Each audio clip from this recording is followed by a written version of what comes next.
hertz means how many times per second? Precisely. So, why is frequency important for radio stations? Good question.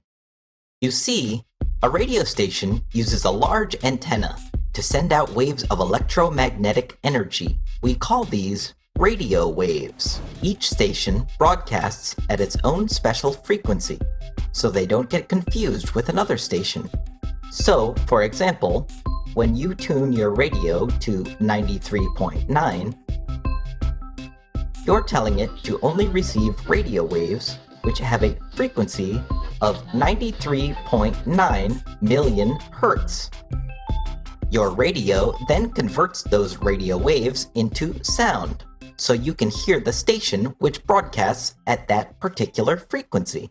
This is 93.9 WBOT, The Bot. And frequency is important for audio as well.